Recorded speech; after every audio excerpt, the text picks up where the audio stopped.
Welcome, welcome. It's that time again to drop into the realm of culinary curiosity with Edible on the Air, featuring Mark C. Anderson and me, Christine Barrington, your KSQD hostess. We want to invite you to slide up to the table as we get down to it and follow Mark's discoveries across the Monterey Bay region in his role as managing editor of Edible Monterey Bay. So, Mark, where would you like to start today? Let's get seasonal. One of my favorite pages might be easy to overlook in each issue of Edible. It's the local foods in season that dials in readers with what's going to be most fresh right about now at your farmers markets. We're talking right now, apricots and avocados and artichokes and arugula and asparagus. Oh my gosh, abalone and crab, beets and bok choy, broccoli and Brussels sprouts. I mean, there's a lot in here. I'm showing you the page. Just a handy little guide if you're thinking about what am I going to cook tonight? Not a bad place to start. That's wonderful. Do you include recipes that go along with those foodstuffs? Yeah, all the recipes in each issue are going to be synced up with the season. So we'll talk with Analuisa Bejar, one of our contributors and recipe builders, a little bit later. She did some that were partly seasonal, but partly inspired with her experience in international cooking competitions. And you can always just flip to the table of contents, and we have a little recipes in this issue. So we've got Bloomsdale spinach cannelloni, which ties in with one of our seasonal produce deep dives on Bloomsdale. We've got rockfish with guajillo herb beurre blanc. That's one that by Analuisa. We've got California wild sea bass with wood sorrel by Cal Staminoff, one of my favorite chefs. And we've even got strawberry citrus pavlova from the good folks at Full Belly Farms. Oh, that's tantalizing. I'm so thrilled to be getting to know this local resource better, which is Edible Monterey Bay. So you have recipe builders that work at the magazine. That's wonderful. Yeah, and we tap chefs. Next issue, we might have a home cook sharing a recipe that also is coordinated with some of her pantry hacks, like great things that you can make relatively easily and are basically flavor super boosters for your home kitchen. And yeah, so it's nice because if nothing else, like you pick up an Edible, you've got like a mini cookbook. It's a guide. You don't have to get every single ingredient or weigh every half ounce of flour. You can just kind of wing it, and there's a lot of inspiration to be had. Perfect. I can't wait to be inspired and pick up my copy, which the issue for spring just came out, right? A couple weeks ago. Yes. Mm-hmm. So yeah, a whole bunch of spots all over the Santa Cruz and greater Monterey Bay area, but also fresh and on top of mind, some new openings. And it just so happened that 3 of them are bar restaurants around downtown Santa Cruz, basically on the same corridor right there, Cedar Street, kind of downtown Pacific. So I'm looking forward to exploring a few of those. Let's do it. So new is old again.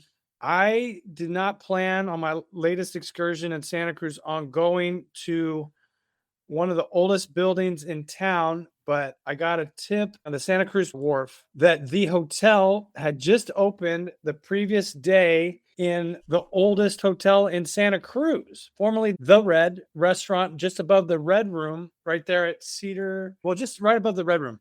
And they do an incredible job of decluttering what was there before. The way the owners described it is just getting the stuff out of the way to let the original place speak for itself. They did put in new floors, they did paint, but the paned windows, the stunning vintage back bar, it really glows with not just history, but character. And they've got a really sharp cocktail program to match. Did you try one? I was there for 3 hours, so I was able to try 2. Their kitchen wasn't open yet at the time, but they've introduced a wisely limited menu, but they schemed up their drink menu with cocktail names that fit the hotel theme. So that hotel was first there in 1887. It was called the Guardia. And I had the Do Not Disturb, which was like a mezcal Negroni with a little twist, figurative, not literal. But I liked the bitterness. I liked the balance. It was also nice because I was there writing and watching my UCLA Bruins, waiting for a billiards game or a dice game because they've got that too. And it was one of those that had so much going on with each sip, I could really, treat it like a hummingbird would and stretch it out to the max. The other one I had was probably 4 ounces and pretty brisk ABV wise, but that's why you get a smaller serving. And that one, I took even smaller sips because I wanted to linger. That one's called the Madonna Inn. And it's like a clever take on a gin martini. And the thing that really got me is they add this like citrus herb oil in little droplets that make for a really striking presentation. But then also like a real vegetal pop that almost like lubricates your taste buds and even your lips, and added like a unique, dimension to a classic cocktail, but done with their own verve. And I mean, the team there was really welcoming.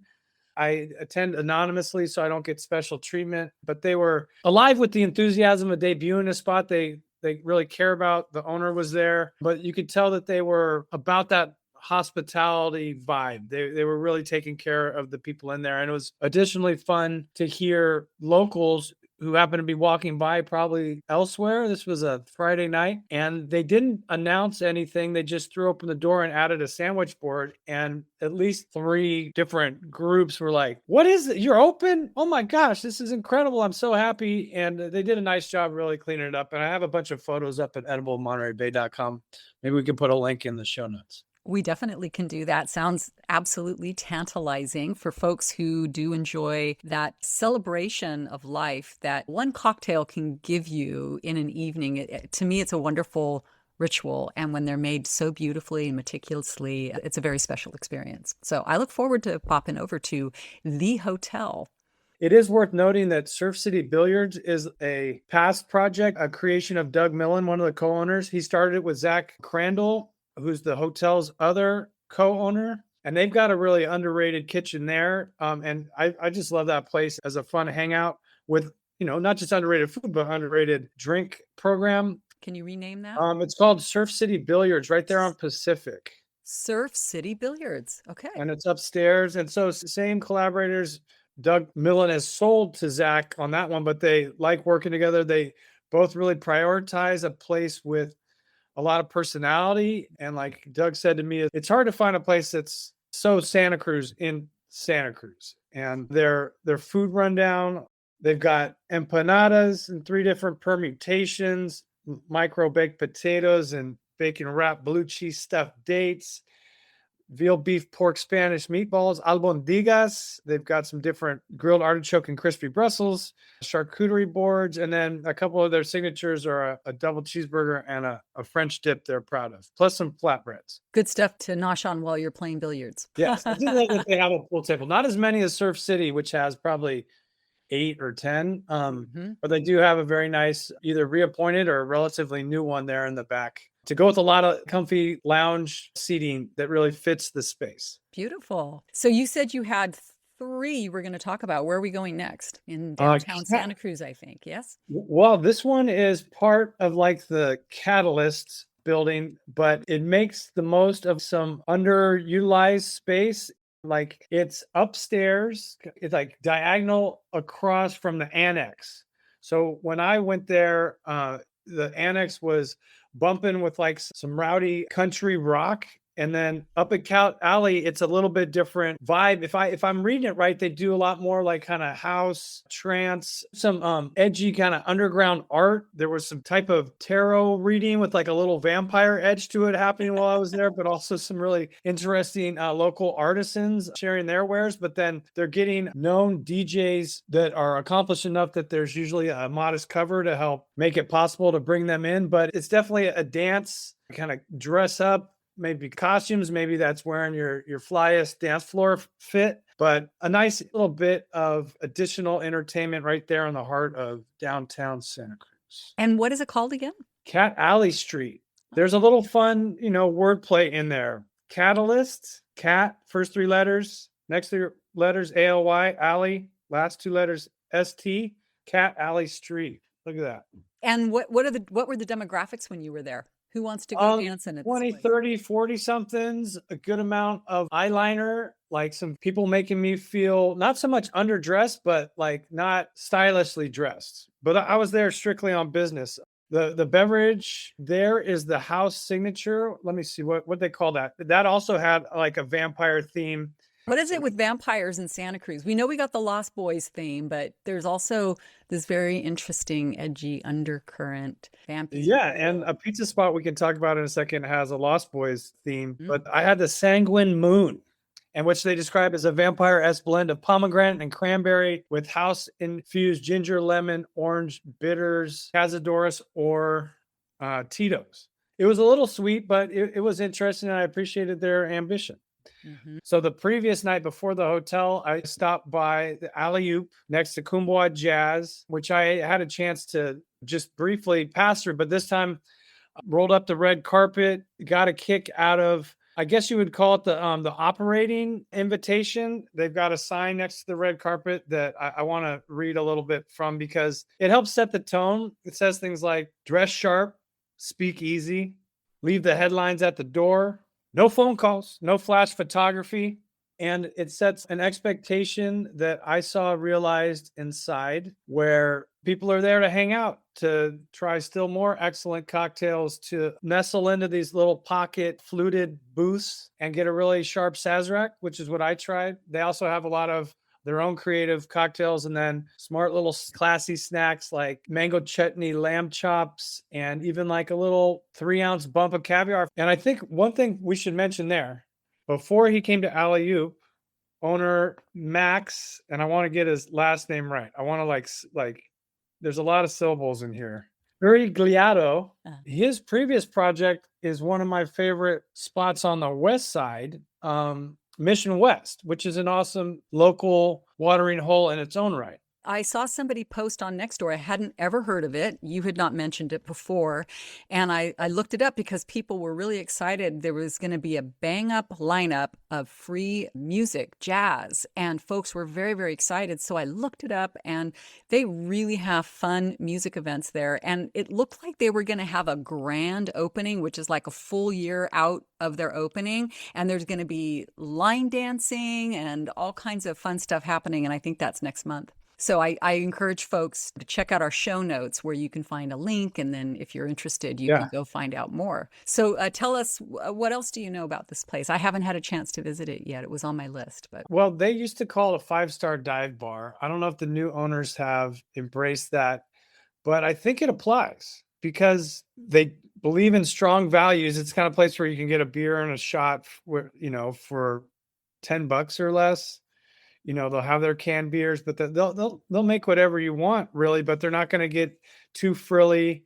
You can tell it's a ton of regulars, so they don't really have to do the amount of like fun programming and like holiday parties, but they do it because I think they want to honor their like that loyalty from the regulars. And it's strategically located over where I live in Seaside. We just don't have a spot like that. And we used to. It makes me a little sad that there isn't, it's not for, everybody.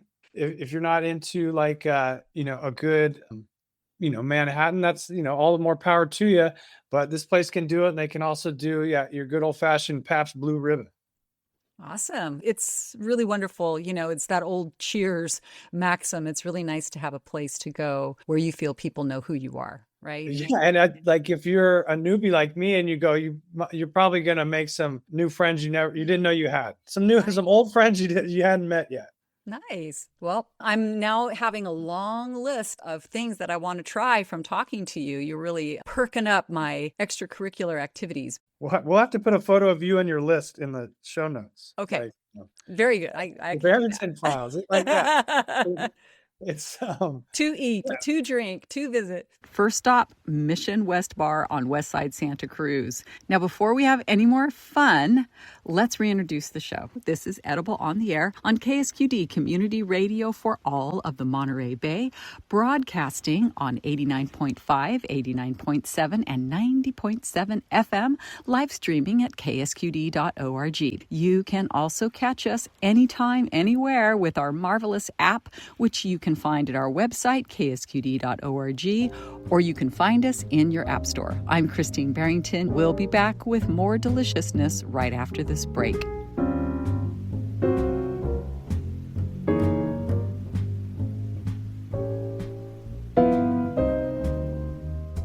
Welcome back to Edible on the Air. I'm Christine Barrington here with Mark C. Anderson, editor-in-chief at Edible Monterey Bay magazine. Mark, I understand that we have a guest waiting on the line who was an international chef, a cookbook author, a former food critic in a major international city, but now we're blessed to have her restauranting and more right here in our region. Take it away. All right. Thanks for calling in, Analuisa Bejar, who I'd love to take a moment to introduce.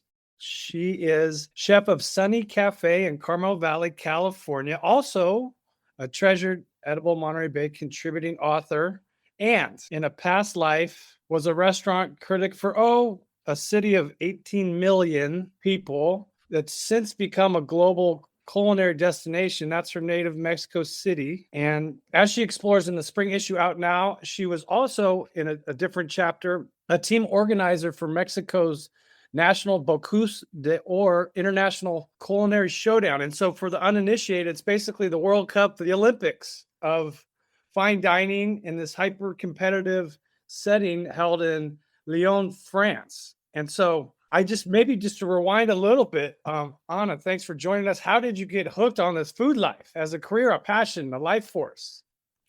Thank you, Mark. Well, I always loved cooking.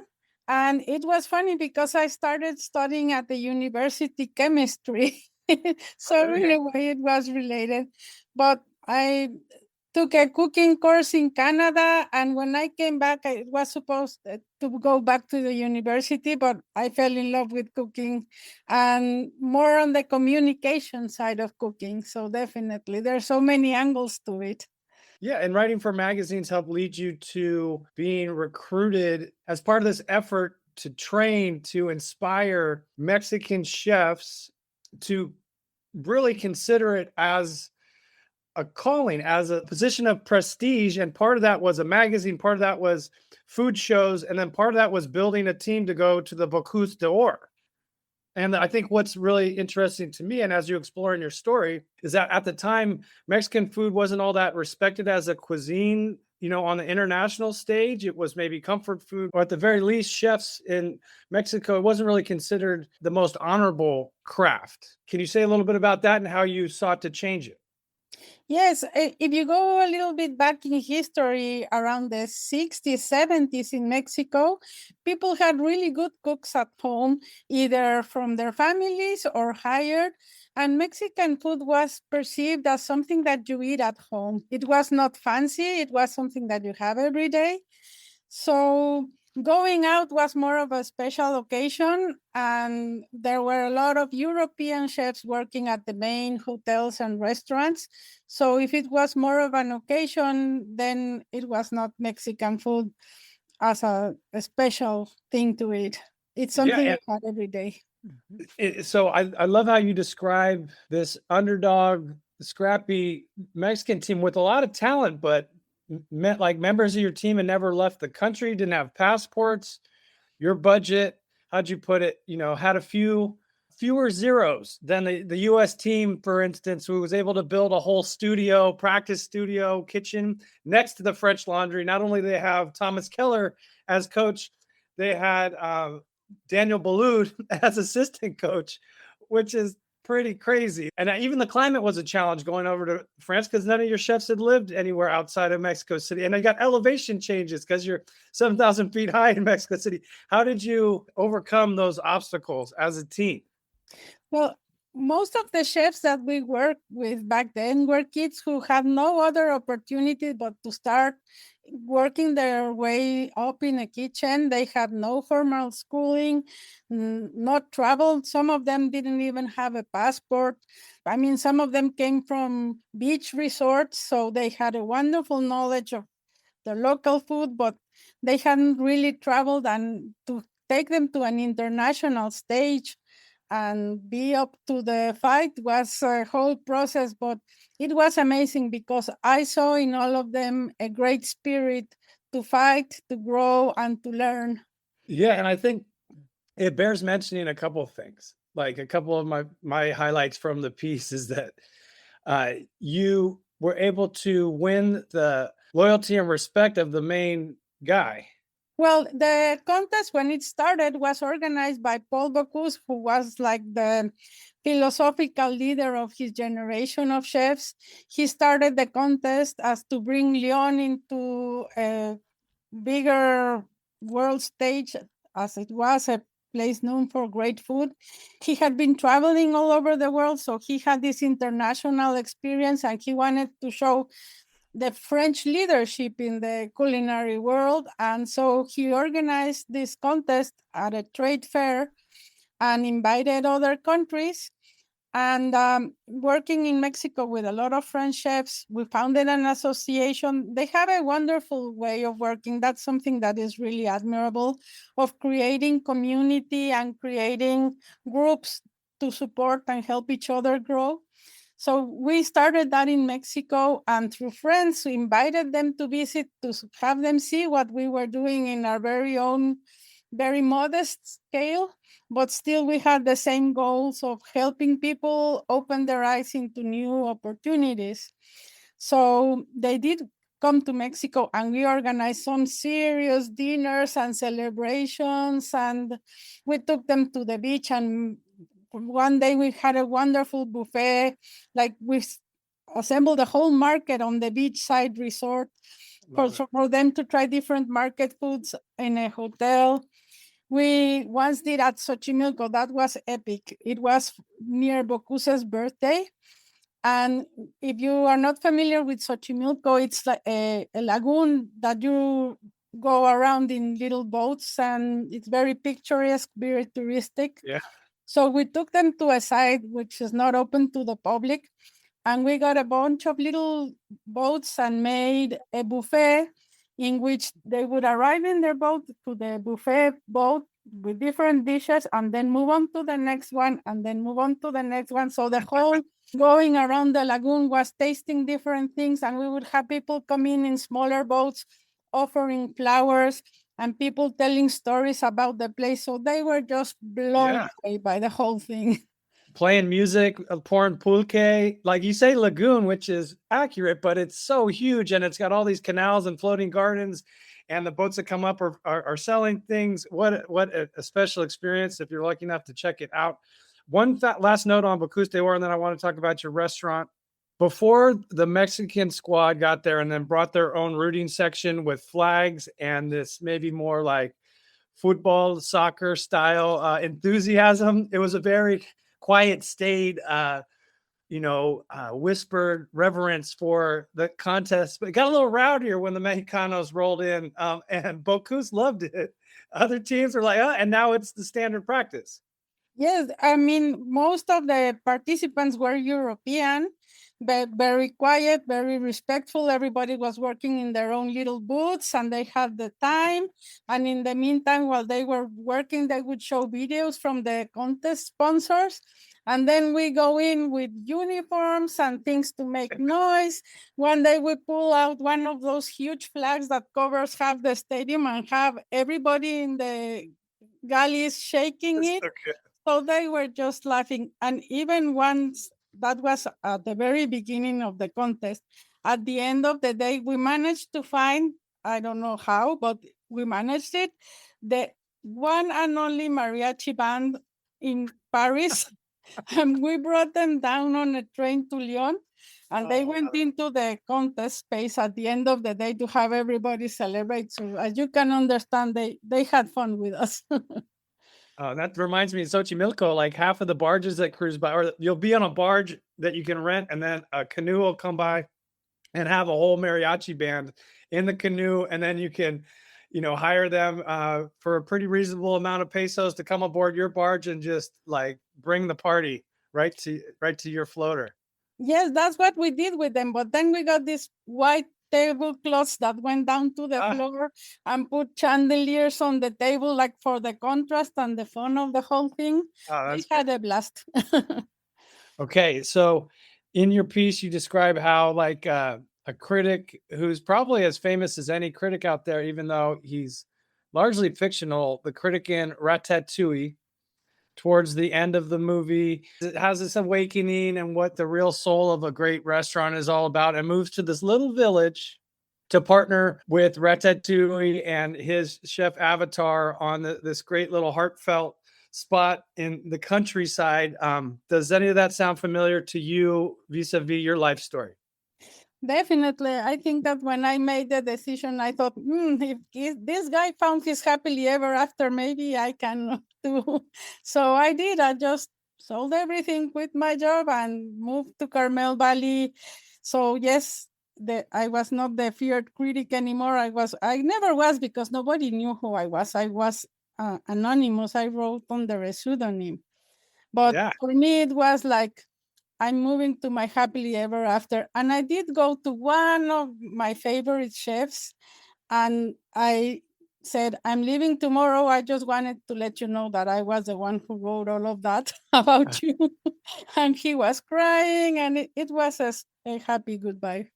Wow, man. All right. So I do want to say, like, Sunny Cafe, my only issue is that it's not closer to where I live in Seaside and sometimes up in Berkeley, but it's this idyllic little spot, like way out there in the valley, but incredible baked goods. I would put the BLT up against anybody in the area.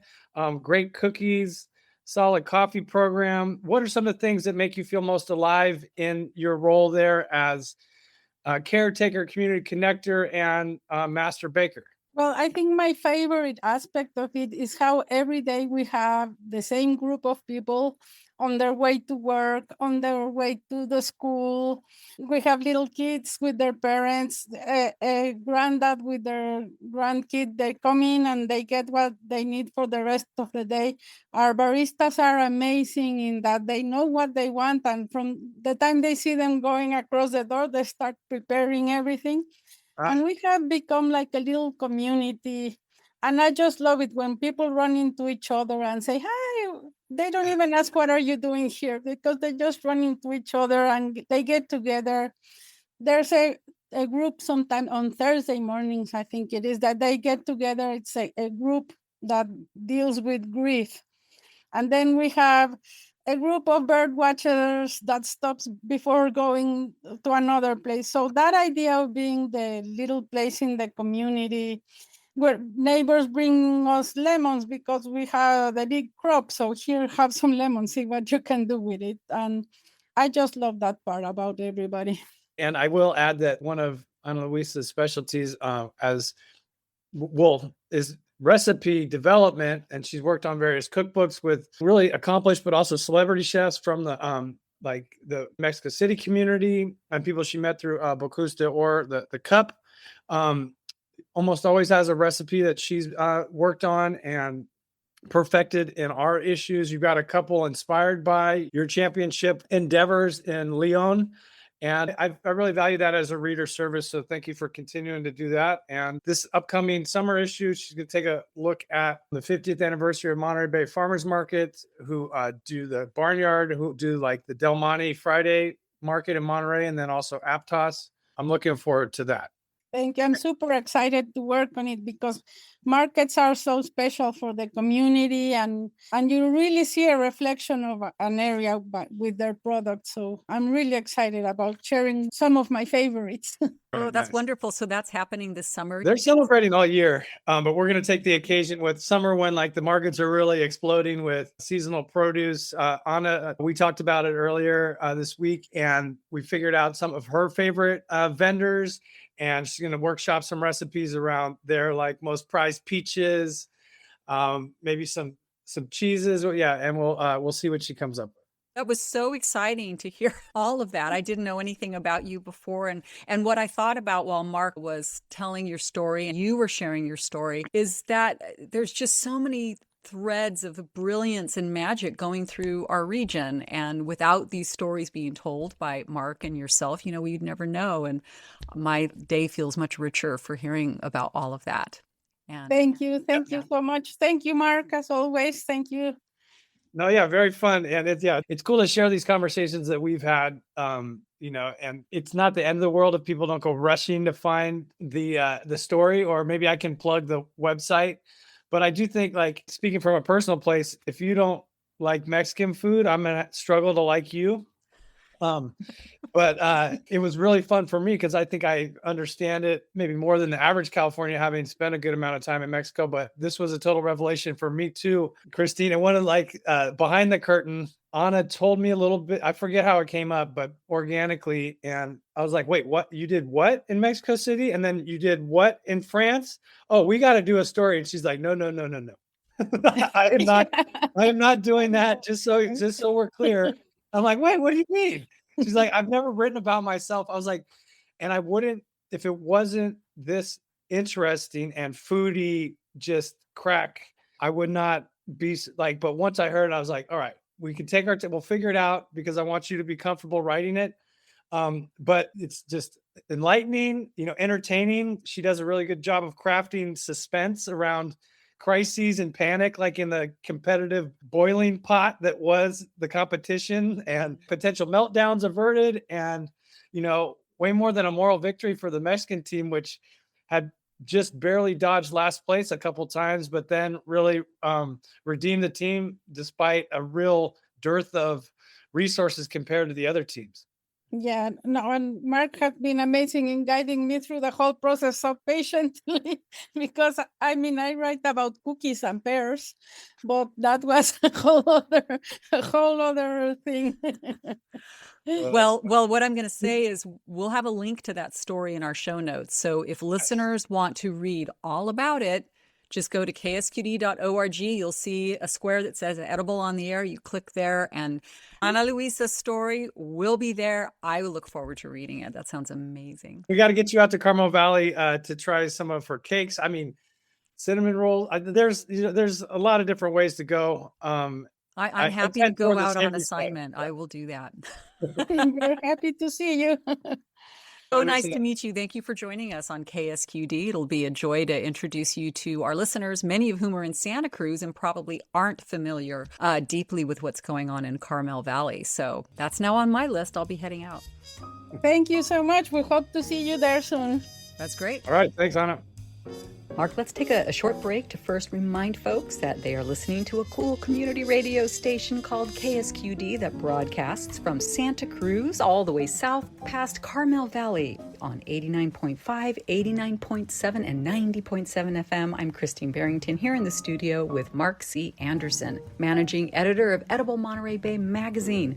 We are going full foodie here on our new show, Edible on the Air, and we'll be back right after this short break.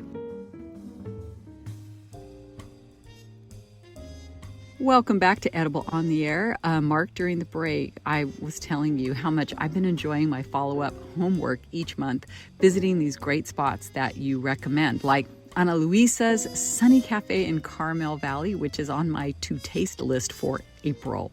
Well, I do appreciate that you've been so diligent in checking out some of the places that I mentioned in my column. Mm-hmm. There's some other, I think, important news year updates, but while we're talking about it, you visited a place I featured in my Found Treasures column for Edible Monterey Bay after I published that piece about Bruno's Bar and Grill. That's right. We went over to Bruno's Bar and Grill, which is in Scotts Valley in the Kings Valley Shopping Center. And it's right next to the Cinelux movie theater, which is spick and span, clean. It's a really nice place to go to a movie. So you go to Bruno's, get a meal, enjoy yourself, go see a movie, which is what we did.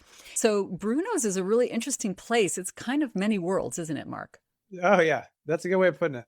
So we were upstairs in the outdoor patio. They have this big giant water feature. They have gas fire pits, and they also have these beautiful decorative trees, beautiful Christmas lights. It's a great little environment. And from that vantage point, you see the valley that is Scotts Valley. Instead of being kind of always on the road and feeling the kind of industrial feel, you're up there and you're seeing the trees. And Bruno's really shows Scotts Valley at its best. But that garden area is just one of many places that you can visit in Bruno's. Yeah, that's a good reminder because you get to an elevation where it does add a feeling of peace and kind of up in the treetops because it is in a strip mall or a shopping complex. One of my favorite things about it, and as I write in the column, is one of my favorite flavors of Found Treasure is the hidden, not necessarily easy to find mom and pop, where The owner operators are hands-on and clearly invested in the happiness of their clientele, which earns religious regulars. And that's the case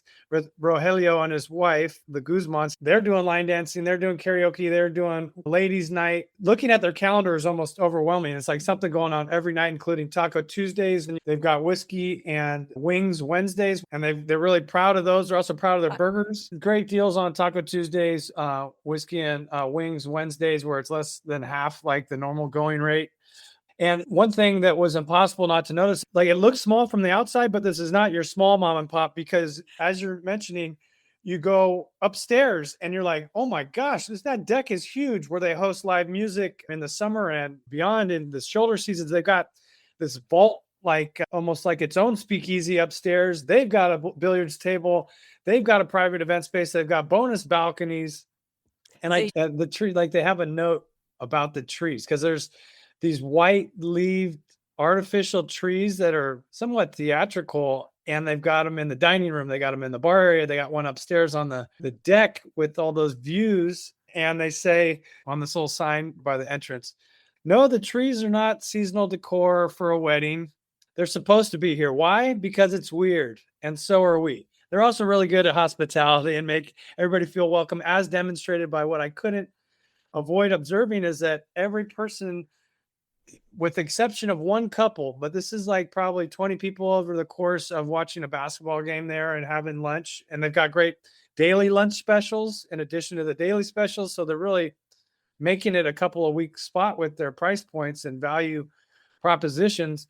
Every single person knew the bartender. It was clearly like a local's go-to, which is a great feeling for an interloper like me to see that they've really done a lot of things to earn that kind of super regular, client base. And before we pivot off of Bruno's, you featured, talk about weird, it was the most extraordinary Bloody Mary I have ever seen. Now, this show is ending up being very cocktail heavy, but this is much more than a cocktail, isn't it? Well, okay. So I can't say the price, but for what you get in their house Bloody Mary, it's in this big old schooner goblet. I'm showing what it's shaped like in the size, but it's this big schooner Bloody Mary. And they make their own house mix, which is hallmark of any Bloody Mary worth its salt rim. And here they have the chamoy rim, but it's got a pork slider, a chicken wing, a big old slab of bacon, and then pickled onion, peppercini, cornichon, like cocktail onions. All that's going in there. Like it was enough food to feed a table of 4. It looked like this huge, that slider you're talking about was not small. It was the leaning tower of beverage. Yeah. And then the place is so playful that they do a version of that called the Big Bastard. And it's 40 ounces. It's a whole bottle of Tito's, and they're responsible and they're social and it's eye-catching. It's over the top, but that kind of fits with the theme here. And that's also a good value. And you must have 6 people to take it on, because they're not trying to get anybody too wilding out. So yeah, get your friends. It's the kind of thing that you're not going to see every day, which helps like differentiate it as a truly fun spot. They know how to have a good time there. Well, wonderful. Bruno's in Scotts Valley. I have gone by there and seen lines out the door when they've had special events, but you're right. It's a real community, neighborly place with worlds to explore. All right. Now where are we going, Mark? We're leaving Scotts Valley and hitting the road. Well, let's go over to Castroville. One interesting tie-in to one of our guests last go-around, Sarah Pietrzakowski, who runs the Bay Area Brewers Guild. He talked about how some of the best small breweries in the country happen to call the Monterey Bay area home, including Humble Sea and Alvarado Street Brewing. Not long after we recorded that, I got word that Alvarado Street is building a 31,000 square foot legacy brewery in the urban skirt of Castroville, California. So 31,000 square feet. There's 7,000 people in Castroville. It's going to be a game changer for what's become a real multi-city community hub for hanging out for great craft beer, like Great American Beer Cup award-winning, multiple gold medalists Alvarado Street. So that's huge news for Castroville. It's huge news for their family, locally, independently owned. Set to open August with a tasting room, food truck area, working production facility with viewing spaces and a beer garden. They do have a lot of taps on this side of Monterey Bay. So craft beer fans are going to know that name and know it well. And now they're going to be able to do more experimental beers, but also more of their crowd favorites and circulate it throughout California. A couple of weeks ago, I read an article and it made me think of you and Sayer. And the headline was craft breweries across the United States are just going out of business. Can you comment on that since this is a food show and you've highlighted some of these wonderful beers that we make here locally? What about that? Well, my favorite craft bottle shop announced that it's closing. Post No Bills was an incredible reflection of the craft beer boom, just as people started to realize they could get better stuff than the mainstream national brands, especially as local brewers got better and better. You know, they curated like hard to find beers in Sand City, which was a godsend for that community, and then added a second spot in the Carmel Barnyard. The market decided that it was no longer profitable for them to have either spot, which is a bummer for folks on my side of the bay. But they also flagged some other trends. It's that COVID definitely reset people's desire to go out. Tricky economic times mean people are pinching their proverbial pennies and watching where they spend their disposable income. Not a lot of young 20-somethings are replenishing the ranks because they're just not drinking as much. Partly, THC, CBD, but also just not interested in adult beverages. And then the craft beer movement, I mean, it makes sense. Places like Alvarado Street and Humboldt C, where they can have their own tap houses and pour their own beer and vertically integrate, they're going to be able to capture economies of scale that a place like Post No Bills can't. Got it. Yeah. And because those are cultural spots that people go to gather and to share, and the beer is great. So it makes sense that they would do well. And we want them to do well because they are centered here. And as you were discussing Castroville, that brings to mind artichokes. Do you have any tips about good artichokes, Mark? Because I don't know about you, but I love them. My favorite place to get them is Pizzini Farms, which is strategically located in Castroville, but not far from the Highway 1, a little bit south of Moss Landing. So as we've discussed in the harbor there, it's pretty central for both Santa Cruz Souls and Monterey Mofos. And they've got this incredible farm stand. They're multi-generational families. Artichokes, which are heirloom artichokes, so they have a thicker stem. They stay fresh longer. They've got those in all kinds of different sizes. They've got my favorite seasoning blend. They call it artichoke seasoning, but I put it on toast. I put it on pizza. I put it on pasta. I put it on fish. It's a great finishing spice. It makes great guacamole. That's my place for artichokes. But I have another spot for you. Do we want to get into our taste test now? Sure. Okay. Folks, this is KSQD in Santa Cruz, Watsonville, Monterey, 89.5, 89.7, 90.7 FM. And while we get ready for our taste test, here's a few messages. We'll be right back.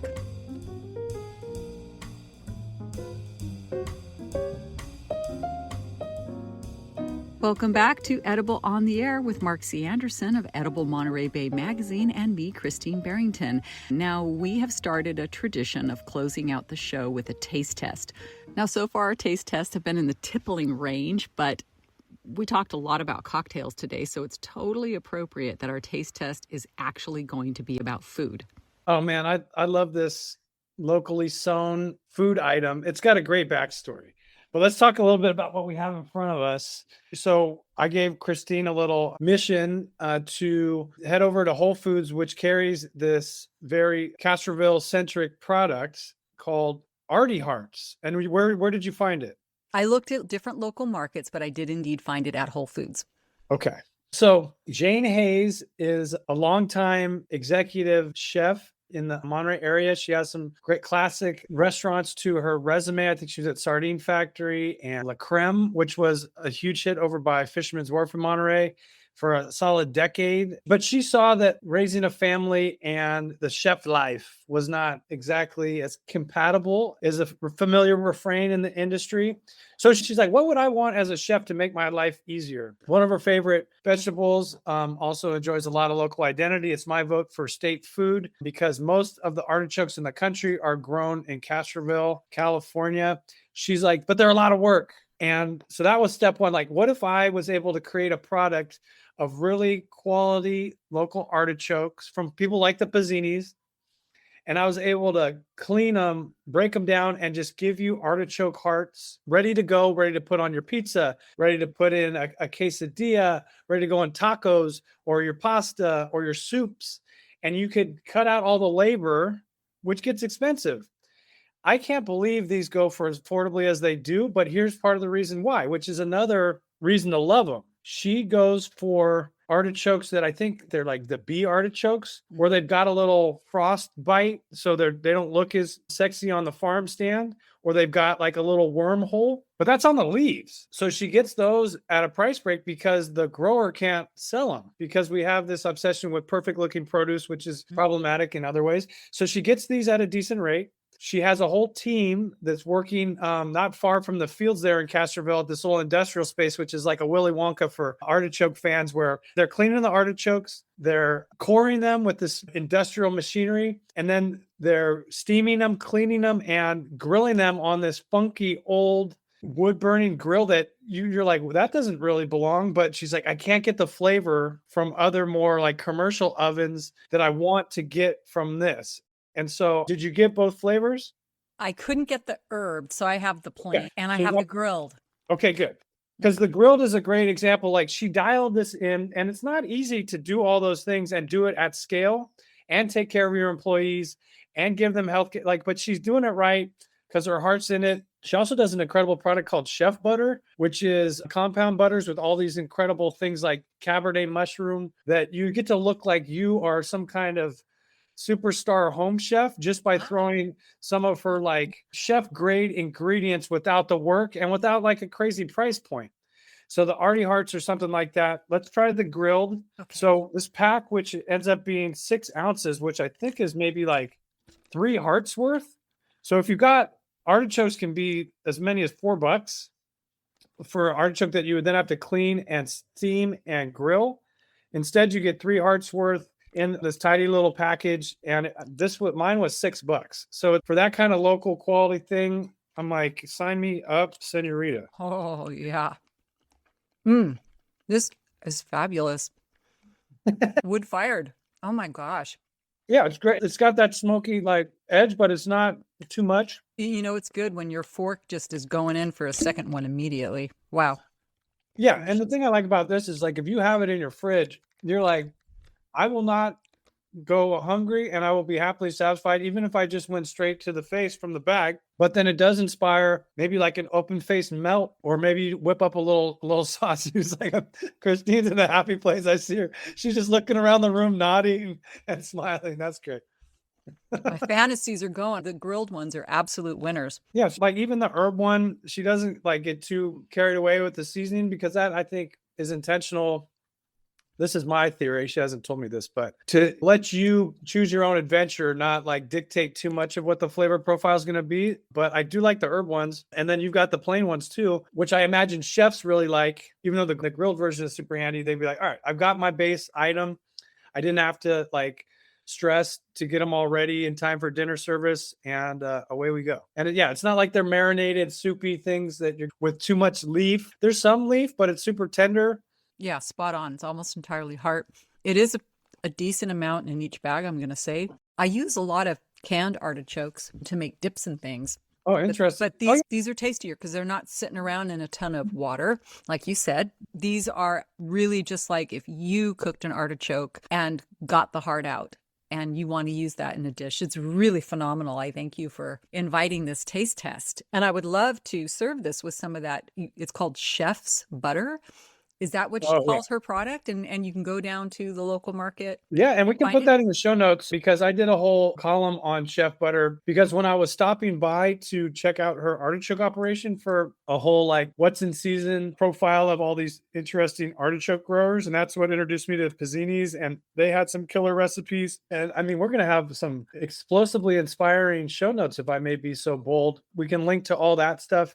The Chef Butter, let's look at some of the flavors because the flavors really, if they don't speak to you, then maybe, you're not a real like food enthusiast. She worked with her fellow executive chef who's a native of France and top of her class at Le Cordon Bleu in Paris. They came up with 25 flavors during COVID and simmered them down to 9. So I'm just going to read off them and tell me this doesn't get like your creative juices all aflow. Basil garlic, Cabernet porcini, shiitake ginger, roasted shallot, serrano lime, lemon dill, French herb, blueberry lemon, orange cardamom.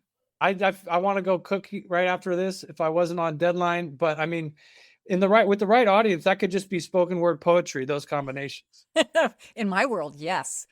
I'm going to be looking forward to those show notes so I can read up myself on the Chef Butter and then start concocting ways to try them out and use them, because having that on hand, it's like you grill something up, slap a pat of this butter on it, whether it's grilled vegetables or a steak or anything, a beautiful compound butter, just on bread, of course, absolutely delicious. No, the Cabernet porcini on like a savory meat, when she gave me like a little sampler, I made a very simple omelet.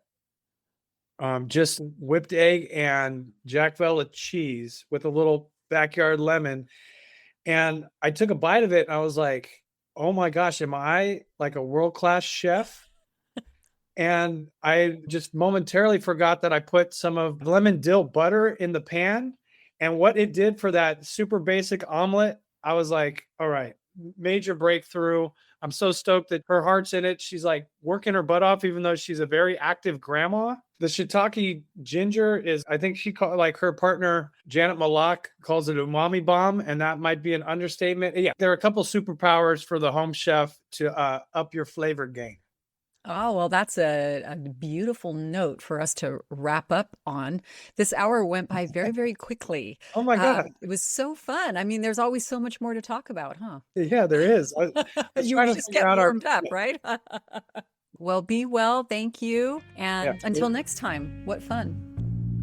Thank you for joining us on KSQD for Edible on the Air, and thanks to Mark C. Anderson for sharing all his delectable know-how that he gathers while crisscrossing the Tri-County region on his bicycle, no less. Now, we've covered a number of great establishments and chatted up some terrific products, and you can find links to all of Mark's fabulously written articles about each of these in our show notes at ksqd.org. I'm Christine Barrington, and this is K-Squid, your ink spot on the dial, bringing you the best of community storytelling, music, and more, right here on 89.5, 89.7, and 90.7 FM. Thanks to Suki Wessling for audio assistance, and big appreciation to all of you, the members of the KSQD community who donate your passion and resources to make the heart of community radio beat strong all across the Monterey Bay. Music was Hash Out by Sunday Slim and Gin Boheme, both from Blue Dot Sessions.